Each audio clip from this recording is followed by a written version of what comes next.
Hello friends, in this video I'll show you how to separate hours and minutes in Excel. Like and subscribe, support the channel. Let's get started.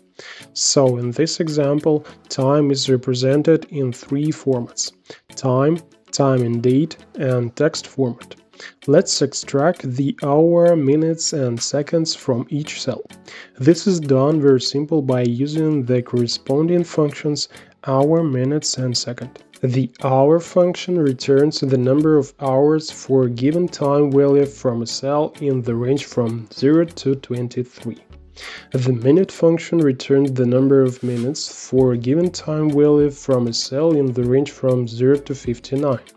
And the second function returns the number of seconds for a given time value also in the range from 0 to 59. As you can see, no matter what format the time is presented in, the value doesn't change. It's all, now we know more. Thanks for watching.